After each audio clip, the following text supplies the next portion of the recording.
Hello everyone, आप सभी का हमारे bright future academy YouTube channel में स्वागत है। तो बच्चों, आप लोगों ने इससे पहले जो हमने आप लोगों की वीडियो बनाई थी उसमें पहले के 6 पार्ट हो गए थे। तो अब हम जो पढ़ेंगे 3.2 का 7th पार्ट पढ़ेंगे। अगर आप लोगों को किसी भी तरीके की कोई भी प्रॉब्लम्स किसी भी क्वेश्चन में हो तो आप लोग कमेंट्स में जरूर बताओ। आप लोग कमेंट में लिख देंगे तो आप लोगों की जो प्रॉब्लम्स होगी सोल्व कर दी जाएगी। देखो जिसका 7th पार्ट है उसमें लिखा हुआ किराए पर पुस्तकें देने वाले किसी पुस्तकालय का प्रथम 3 दिनों का एक नियत किराया है। देखो नियत का मतलब यहाँ फिक्स लिखा हुआ कि 3 दिन का जो किराया है वो फिक्स है।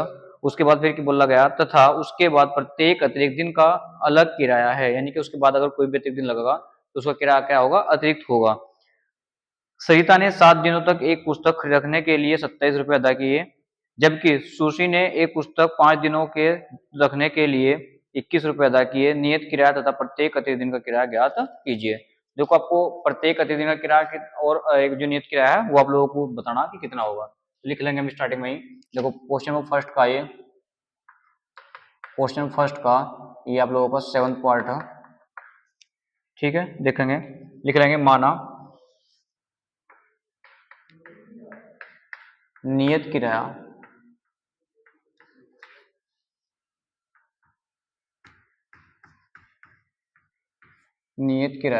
बराबर x रुपए।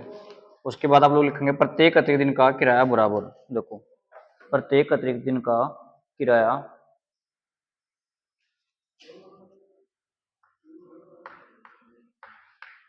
प्रत्येक अतिरिक्त दिन का किराया, ये मान लेंगे y रुपीज। देखो उसमें बोल लगा कि प्रथम 3 दिन का किराया, और आप लोग भी लिखेंगे प्रथम 3 दिन का नियत किराया है ना। यहाँ पे आप लोग थोड़ा चेंज कर लेंगे, यहाँ लिखेंगे प्रथम माना, और ये पार्ट नंबर कौन सा फर्स्ट का, ये आप लोगों का फर्स्ट क्वेश्चन का 7th पार्ट है कि माना प्रथम 3 दिन का नियत किराया, प्रथम 3 दिन का आप लोग ऐसा कुछ लिख लेंगे 3 दिन का नियत किराया बराबर x रुपए और प्रत्येक दिन का किराया हो जाएगा y रुपीज। उसके बाद आप लोग देखो प्रश्न अनुसार जो शर्त नंबर लगा रखी है उसके अकॉर्डिंग आप लोग क्वेश्चन कर लेंगे। प्रश्न अनुसार शर्त नंबर फर्स्ट, देखो इसमें बोला गया कि प्रथम 3 का किराया कितना है x, उसके बाद 7 दिन और पुस्तक रखी जिसके लिए कितने रुपए देने पड़े हम, 2700 रुपए अदा किए। अगर सरिता ने, जिसमें लिखा हुआ बुक में देखोगे आप लोग पढ़ेंगे क्वेश्चन कि इसमें लिखा हुआ कि किसी पुस्तकालय का प्रथम दिन क्या, जबकि अतिरिक्त दिन किराया सरिता ने 7 दिन तक, तो कितने दिन तक 7, यानी कि एक दिन में कितना किराया है y, तो कितना हो जाएगा 7y। कितने रुपए दिए, 27 रुपए आपको दिए। तो ये क्वेश्चन समीकरण फर्स्ट। ऐसे शर्त नंबर सेकंड बना लेंगे। देखो सेकंड शर्त में क्या होगा कि x तो आपको देने देना, लेकिन आप लोगों ने अतिरिक्त कितने दिन रखी, 5 दिनों तक, जिसके लिए कितने दिन है 21 रुपए अदा किए। देखो 7 दिन दिए थे तो 27 रुपए, लेकिन 5 दिन अतिरिक्त रखा तो 5 वही हो जाएगा, और कितने रुपए दिए 21 रुपए दिए। समीकरण हो जाएगी सेकंड। दूसरी बात देखो ये भी x बराबर है, तो हम यहाँ से क्या करेंगे समीकरण घटा लेंगे। यहाँ लिखेंगे समीकरण फर्स्ट में से समीकरण सेकंड को घटाने पर, देखो यहाँ लिख देंगे x माइनस के 7y बराबर 27, और x ये प्लस के, तो यहाँ लिखेंगे x प्लस के 5y बराबर 21। ये साइन चेंज कर देंगे इनके, जब साइन चेंज करेंगे तो x कैंसिल हो जाएगा, तो यहाँ बचेगा आपके पास 2y, और देखो यहाँ बचेगा आपके पास 27 में लिख जाएंगे 6। तो आप लोग क्या करेंगे y को 2 से भाग कर देंगे, 6 को जब 2 से भाग करेंगे 3 आ जाएगा, तो y का मान आ जाएगा आपके पास 3 रुपए।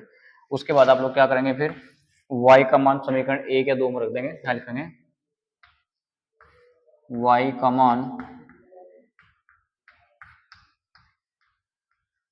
समीकरण फर्स्ट में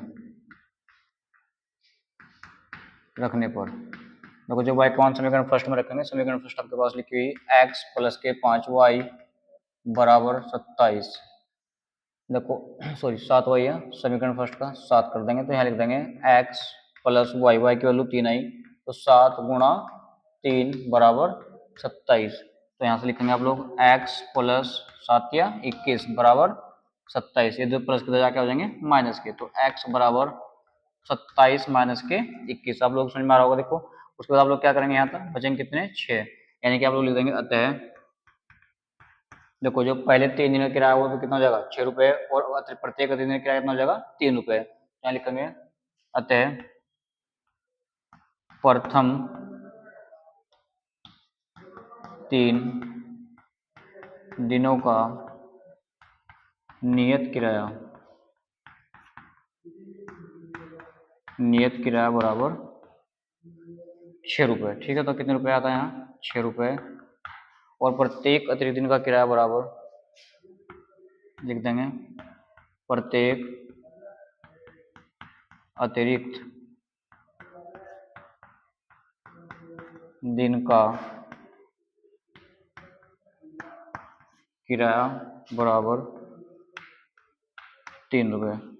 देखो ये हो जाएगा आप लोगों का फाइनल आंसर। आप लोग इसके बाद स्क्रीनशॉट ले लेंगे, इसके बाद फिर नेक्स्ट क्वेश्चन करते हैं। देखो नेक्स्ट क्वेश्चन करेंगे।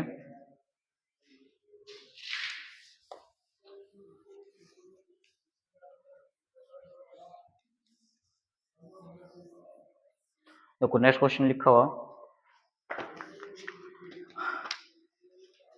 पिता की आयु अपने दोनों बच्चों की आयु के योग के दुगुनी है। 20 वर्ष बाद उसकी आयु अपने बच्चों की आयु के योग के बराबर होगी। पिता की आयु ज्ञात कीजिए। तो इसमें क्या क्वेश्चन में कि एक तो पिता है प्लस 2 बच्चे हैं, उनकी आयु का योग क्या है, पिता की आयु के योग का क्या होगा, बराबर होगा। तो क्वेश्चन करेंगे, देखो ध्यान से लिख लेंगे। माना फर्स्ट का 8 पार्ट, देखो माना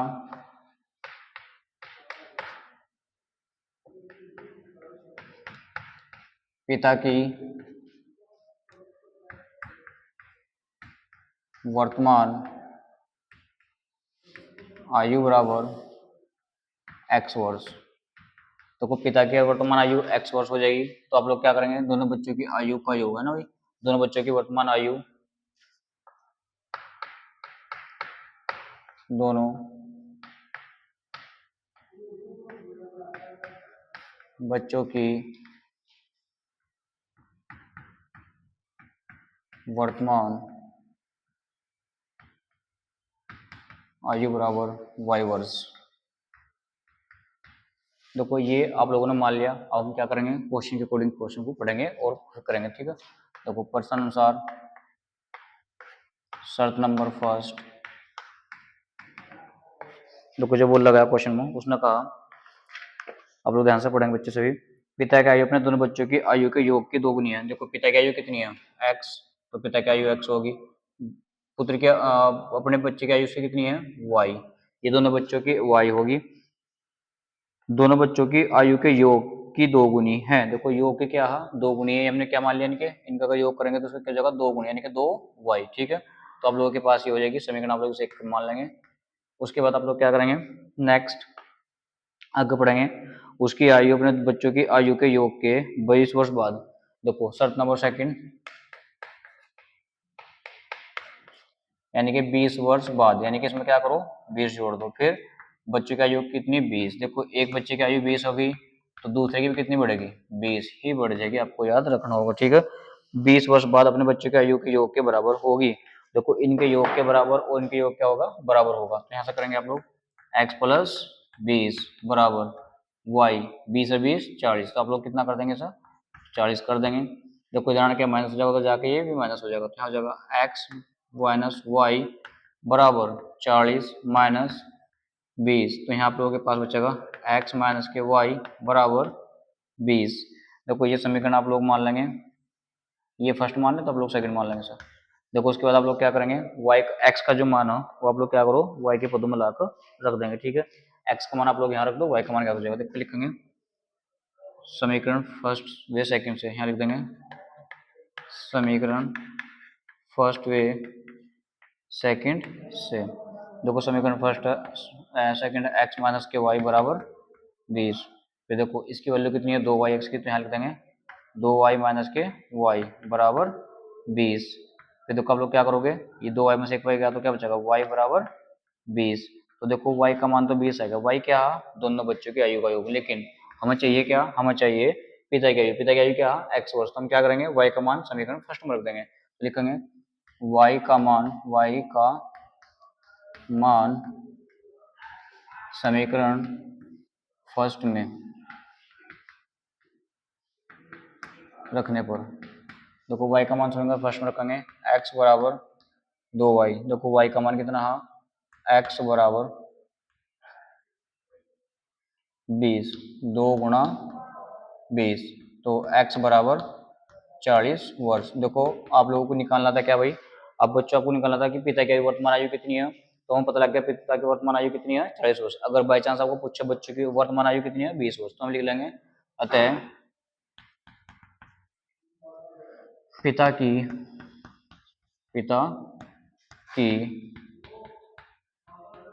वर्तमान आयु बराबर 40 वर्ष, तो हो जाएगा 40 वर्ष। बस ये आपको आंसर हो जाएगा। सभी बच्चे स्क्रीनशॉट ले लेंगे, उसके बाद नेक्स्ट क्वेश्चन फिर दोबारा कर रहे हैं, आप लोग स्क्रीनशॉट ले लें।